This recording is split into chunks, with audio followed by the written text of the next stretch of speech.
All right, so have you ever walked into like a networking thing or a party Yeah. where you only know a couple people? Mm-hmm. Or even just like you're in line for coffee Yeah. and you suddenly realize, oh no, it's small talk time. Yeah. And you just kind of freeze up. It's like a social tightrope walk, isn't it? It really is. Your heart starts pounding a little bit. Totally. And it's so interesting to me how this tiny little interaction can make us overthink everything. Yeah, it's kind of a universal experience, I think. It really is. So for this deep dive, we're going to tackle this whole small talk beast. Okay. We're using Debra Fine's book, The Fine Art of Small Talk, which you were kind enough to send to us. Of course. Now, what's interesting is Fine wasn't always, miss outgoing. Oh, yeah, right. She actually talks about how, as a kid, she was super shy, even felt like a total outsider. She even mentions like this really vivid memory of being left out of a birthday party as a kid. Oh, wow. It just shows you how deep these feelings of not fitting in can go. Yeah, you carry that with you. Absolutely. And even as an adult, she was still struggling with these, just casual interactions. I can relate. Right. But then there was this one happy hour that changed everything. Oh, okay. She spots this guy, Rex, across the room. Mm-hmm. They make eye contact, but neither of them makes a move. Oh, man. Classic. I know, right? Yeah. Finally, her friend's like, just go talk to him. Yeah. So she does. And you know what Rex tells her? What's that? He was too shy to approach her. Oh, wow. So it works both ways. Exactly. Yeah. That moment was huge for her. I bet. They didn't end up dating or anything, but they became good friends. Oh, that's nice. And it really solidified for her how important it is to just take that first step. To break the ice. Exactly. So our mission today, thanks to your awesome sources, You're welcome. is to take Fine's work and pull out actionable strategies. Love it. We don't want you to just survive small talk. We want you to actually rock it. Make it work for you. Yes. Turn those potentially awkward moments into real connections. And even like personal growth opportunities. Yeah, totally. So first things first, why should we even care about small talk? Right. It does get a bad rap sometimes. It does. People think it's just fluff. Yeah. Filler conversation. But Fine lays out this really convincing argument for why it's so much more than that. Okay. I'm listening. She starts by tackling that misconception that it's superficial. Mm-hmm. And instead, she calls it this essential icebreaker. Okay. It's that first step that opens the door to deeper conversations. Makes sense. And then those deeper conversations can lead to stronger relationships, Okay. both personally and professionally. And just think about it. When you're good at small talk, you instantly make people feel more comfortable. Yeah, they feel included. Exactly. Like you actually value talking to them. Right. You're not just waiting for the next person to talk to. Not at all. Yeah. And in the business world specifically, Fine brings in this awesome quote from Mark McCormack. Oh, yeah. I think I've heard this one. It's, all things being equal, people will buy from a friend. Mm-hmm. All things being not quite so equal, people will still buy from a friend. It's so true. It highlights how much relationships matter. The human element. Exactly. Hmm. Business isn't just about, exchanging money for a product or service. Right. It's about connecting with people. Yes. And Fine gives some really relatable examples, like her neighbor Susan. Okay. She always banks at the same place, even though another bank has way better interest rates, Why is that? just because she likes the people who work there. Oh, wow. It's about that positive feeling. Yeah. Makes you feel good. And then her friend Vince drives all the way across town to his favorite vet. Even though it's less convenient. Right, but he's got that relationship with the vet. So it's about trust. Totally. So Yeah. often we make decisions not just based on logic. Yeah. You want to feel good about who you're doing business with. Exactly. Yeah. And small talk is key to building that good feeling. To building trust. And beyond the whole business side of things, Fine talks about these wider personal benefits. Okay. Like what? Getting better at small talk can actually make you a better leader. Interesting. It can help you feel less anxious in social situations. I could use some of that. Me too. And it boosts your overall confidence. Makes sense. The more you do it, the easier it gets. Right. And it can even lead to brand new friendships. Wow. So these little chats can actually have a ripple effect. They really can. Hmm. So for someone who, struggles with this stuff, Yeah. where does Fine say we should even start? Yeah. Where do you begin? Because that initial approach is the scariest part for a lot of people. It is. You don't want to bother anyone. And you know what's funny? We're taught from such a young age to be polite. Right. Don't interrupt, don't impose. Oh, be a nuisance. Exactly. And while that's great advice for a 5-year-old, Yeah. it can make it hard to start conversations as adults. Especially because now we're expected to mingle and network and all that. Exactly. But Fine pushes back on this fear of initiating. I like that. She quotes Babe Ruth. Don't let the fear of striking out get in your way. I love that quote. It's so true. Just because something might be a little awkward Yeah. doesn't mean you shouldn't try. You miss 100% of the shots you don't take. Exactly. And then she talks about this really important idea of taking on the burden of conversation. Okay, what does that mean? It's not about taking over the conversation. Right. It's about being mindful of the other person. Making them feel comfortable. Exactly. So being ready with some topics you can talk about. Okay. Being willing to introduce people if you're in a group. Mm. And just taking responsibility for making the interaction good. So not just standing there silently hoping someone else will take the lead. Exactly. And she tells this really interesting story about how she learned this lesson the hard way. Oh no. She used to go to these company things with her friend Johnny, Okay. and Johnny's boss Bob was there. She was so intimidated by Bob, she never really talked to him. Oh. Then later, she moved into engineering sales, Okay. and she had to call on Bob for work. He was so hostile towards her, Really? and he told her it was because he thought she was a snob Oh no. when she was at those company events. Just because she didn't talk to him. Exactly. Her shyness got totally misinterpreted. Wow, that's rough. It is. And Fine also mentions her friend Johnny having a similar experience with someone else. So it can really backfire. So her point is that the chances of you actually being rejected when you start a conversation Right. are pretty slim. Yeah. And even if it does happen, you're probably never going to see that person again. Who cares? Right? The potential rewards are huge. Like what? You can make a new connection, gain someone's respect, Mm-hmm. build rapport. That's worth the risk. It is. So you got to push past that initial fear and just go for it. Okay, so let's say I'm ready to approach someone. Yes. What are the actual, practical first steps Fine recommends? She breaks it down into these super simple but essential things. Like what? Number one, a genuine smile, Okay. a clear greeting, Mm. and direct eye contact.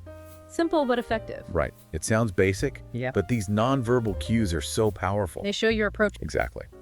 And then she goes into what she calls the cornerstone of good conversation, Which is remembering names. Oh yeah, that's a big one. It is.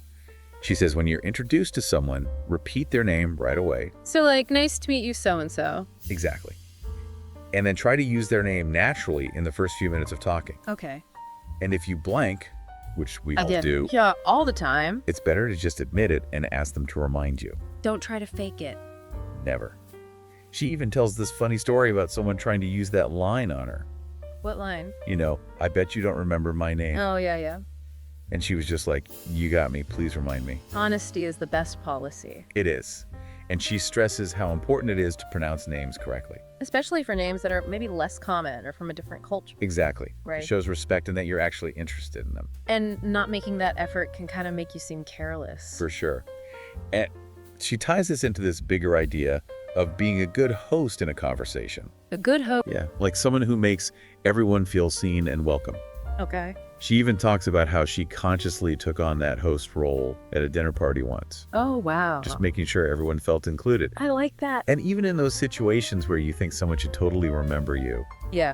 You've met a million times. Fine says you should still offer your name. Just to be safe. It can avoid that awkward, do you remember me moment? Yeah, nobody likes that. She even jokes about her own husband. Okay. He's a periodontist. Mm-hmm. And even his patients sometimes don't recognize him outside of the office. Right out of context. Totally.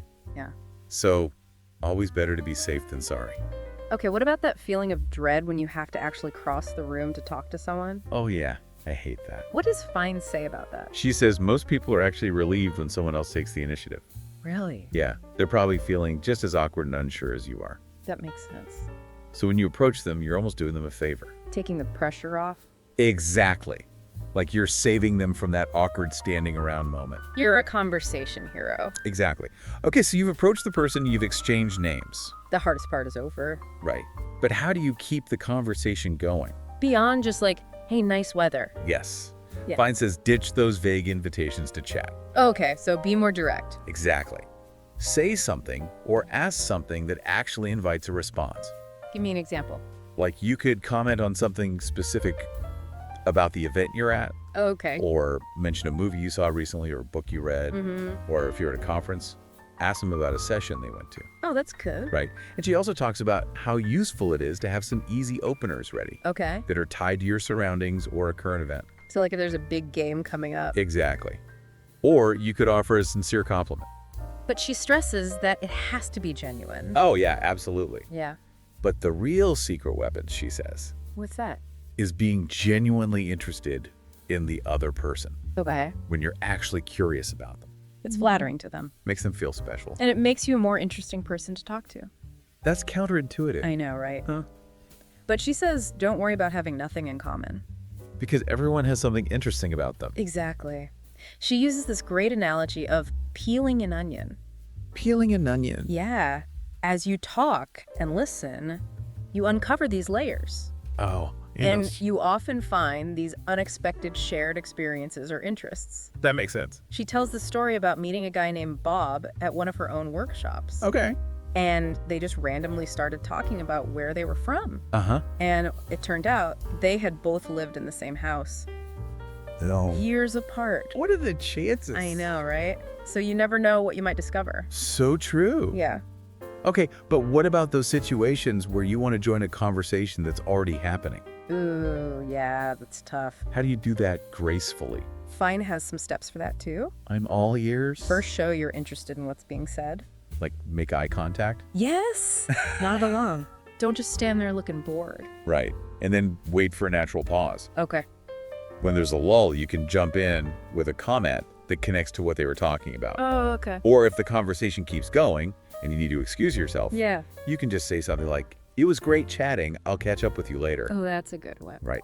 And she even has this whole section she calls Party of Five Party of five. about how to handle conversations with larger groups. Oh, that's helpful. I always feel awkward in those. Me too. Yeah. The main thing is to observe and listen for a bit before jumping in. Don't be the first one to give a strong opinion. Right. Let the group warm up to you a little. Okay, makes sense.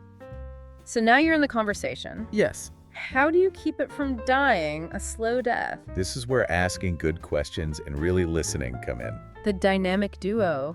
Totally fine. Actually uses her kids as an example here. Okay.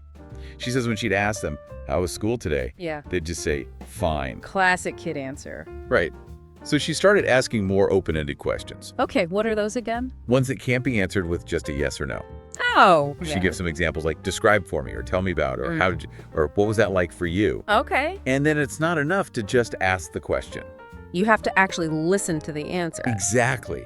And ask follow-up questions. to show you're interested. Exactly. Like, she gives examples about summer plans or what someone did for the holidays, even complaining about the weather. Oh, yeah. With a little bit of digging, you can turn a boring topic into a real conversation.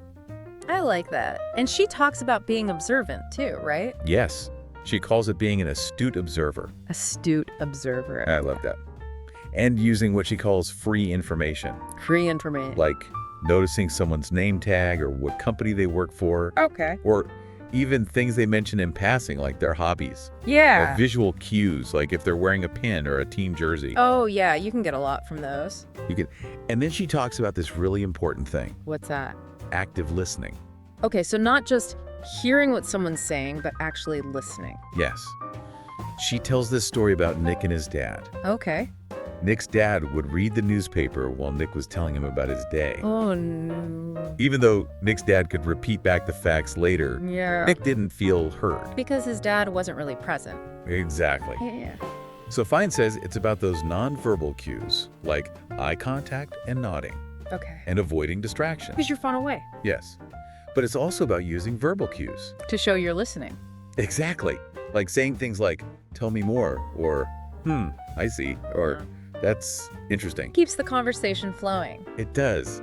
And she even gives a whole list of verbal cues for different situations. Like what? Like if you want to disagree politely or build on someone's idea Okay. or ask for clarification. So it's a whole toolkit for being a good listener. Exactly.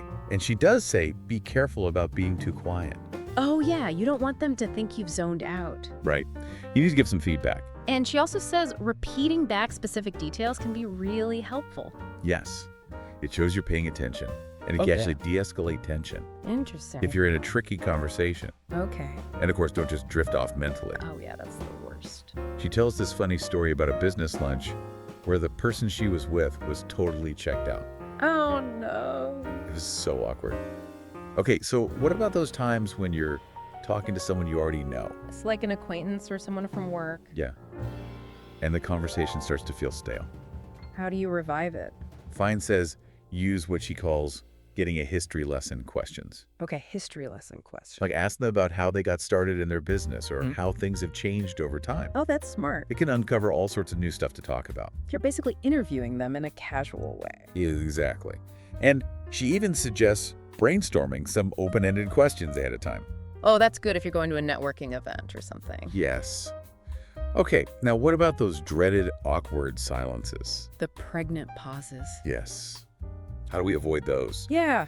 This is where self-disclosure and compliments come in. Okay, tell me more. She uses this analogy of a conversational yarn Conversational yarn. to show how you need to contribute your own thread to keep things going. I like that. And she knows some people are hesitant to talk about themselves. Yeah, you don't want to brag or bore people. Right. But she says most of us think we're more ordinary than we actually are. Yeah, I guess so. Even our everyday lives have interesting stuff happening. It's all about perspective. Exactly. And then she introduces this idea of limelight etiquette. Limelight etiquette, what is that? It's about strategically sharing info about yourself Okay. to make a connection and give the other person something to latch onto. Oh, that's clever. Like she tells a story about a Club Med vacation Okay. and how just mentioning that little detail Yeah. gave the conversation new life. So it's not just about asking questions, it's about offering something too. Exactly. And then there's the power of compliments. Oh, yeah. Everyone loves a good compliment. Right. But Fine says it has to be sincere. Of course. And she makes this distinction between a basic compliment Okay. and a really good one. Give me an example. Like saying, nice jacket versus, that jacket looks amazing on you. I love that color. Oh, I see. So you're explaining why you like it. Exactly. Yeah. It shows you're really paying attention. That makes sense. She does say, be careful about complimenting appearance at work, though. Oh, yeah. Could be misconstrued. It can, but complimenting possessions or even better behavior Okay. can be really effective. Like what? She tells this great story about a realtor who Okay. complimented the clients on their insightful questions Oh, wow. when they were starting to get discouraged about house hunting. And that worked. It did. And she also talks about what to do if someone deflects your compliment. Yeah. People get awkward about that sometimes. They do. And she reminds us that asking questions is key to drawing out shy people. So it's all about balance. It is. Share a little bit about yourself. Compliment thoughtfully. And keep asking good questions. Exactly. Now, Fine also talks about the impact of the actual language we use. Interesting. She has a section on conversational clout, Conversational clout. where she says, using assertive language makes you sound more confident. Okay. Like instead of saying, I'll try, say, I will, Oh, okay. instead of I can't say I can. Got it. It's about projecting strength. Interesting. And she talks about conversational pitfalls too, right? Yes, she calls them crimes and misdemeanors. Crimes and misdemeanors, love it. Right. It's those bad habits that can kill a conversation. We've all been there. She warns against committing an assault on a conversation with a deadly weapon. Okay. And she breaks down these disguised conversational criminals into different types. Okay, let's hear it. So first up, we have the FBI agent. The FBI agent. It's the person who just bombards you with questions Oh. without giving you a chance to answer fully. And they don't tell you anything about themselves. Exactly. It's like an interrogation. How do you deal with that? Fine says try to take control of the conversation. Turn the questions back on them. Yeah, and try to slow down the pace. Okay. Then there's the braggart, right? Oh, yes. And the sneakier version, braggarita. Braggart. They're always bragging about their accomplishments. It's so annoying. It is. She says try to steer the conversation to more general topic. Or subtly bring it back to yourself. Right. Calling them out directly is tough. Yeah. Then we have the one-upper. Oh, I hate those. They always have to top your story. You feel like you're not even being heard. Totally. Fine points out that sometimes women do this by relating, but then taking over the story. Oh, yeah. So be mindful of that. Don't steal the spotlight. Exactly. Now get ready for the monopolizer, Oh, no. the conversation hog. The one who never stops talking. Exactly. Fine suggests using a subtle signal that you need to wrap up. Like a white flag. Yes. And if you can redirect the conversation to someone else. especially someone who hasn't had a chance to talk. Yes. And then there's the interrupter. I've been guilty of that. Me too. Fine actually admits she used to be one. Really? She says the only good reasons to interrupt are for emergencies, Okay. or to change a truly awful topic, Right. or if you're dealing with a monopolizer. To give someone else a chance to speak. Exactly. Then we have the poor sport. Oh, yeah, the one-word answer person? Yes. They kill the conversation with their short answers. It's so frustrating. Fine says try to model open-ended responses. To show them how it's done. Exactly. And then there's the know-it-all. Ugh, the most annoying. So condescending. Fine says a good question to ask them is, what is your opinion? Yes, it can take them down a notch. And invite other perspectives. Exactly. And finally, we have the advisor. The advice giver. Yes. Who always has a solution, even when you just want to vent. Oh, yeah, I know a few of those. Me too. Fine says listen with empathy before jumping in with advice. She actually shares stories about giving and receiving unwanted advice. It happens to the best of us. Okay, so the conversation's run its course. How do you make a graceful exit? Fine says subtly reference how you connected with the person. To bring it full circle. Right. And then politely state your reason for leaving. Without making up a lie. Exactly. Yeah. Like, I need to grab another drink, or I promised to catch up with so-and-so. Okay. She even mentions George Plimpton's 2-drink strategy What's that? as a funny way to think about managing your time at events. Oh, that's good. But the key is to actually do what you said you were going to do. Don't just linger awkwardly. Right. And she suggests getting a partner to help you escape. Oh, yeah, the rescue mission? Exactly. Or you could take the person you're talking to with you. And introduce them to someone else. Yes. And don't forget to thank them for the conversation. Yeah, leave on a good note. Exactly. She also talks about extending an invitation to connect again. Like suggesting a meeting or a call. Right. And she points out that it doesn't matter if you're a man or a woman. Okay. Anyone can take the lead on that. Makes sense.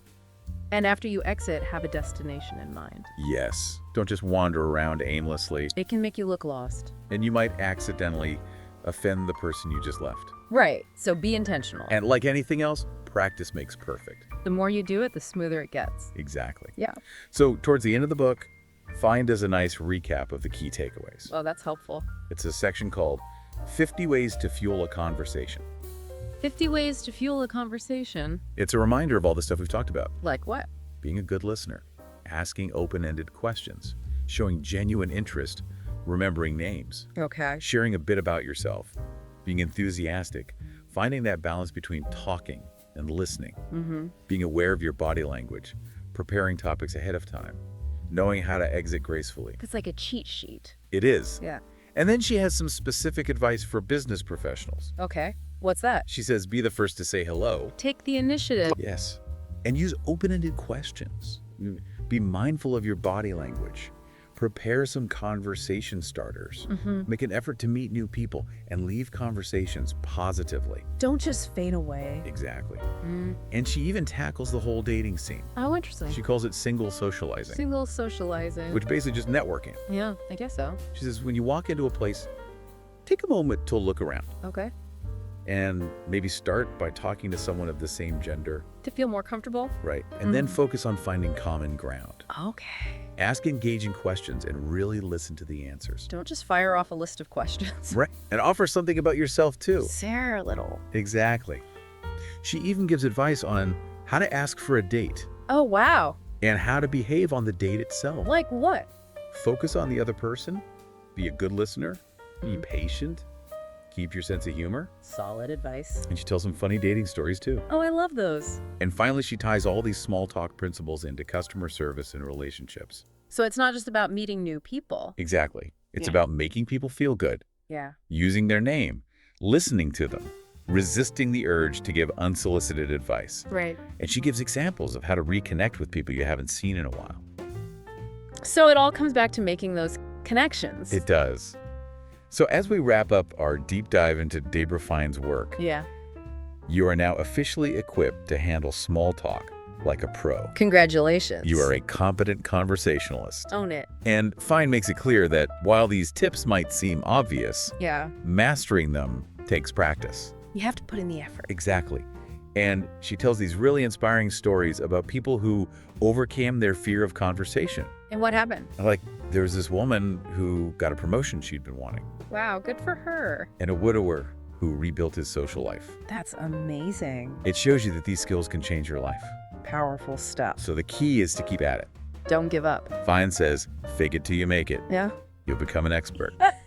I love that. And she even suggests using her Winning at Small Talk worksheet Oh, interesting. to track your progress. So it's all about self-awareness and improvement. It is. So the final takeaway here is that small talk isn't just some silly thing. Right. It's a valuable skill, And you can learn. and it can open so many doors. And make those connections with people so much richer. Absolutely. It makes the world a less scary and more human place. Couldn't have said it better myself.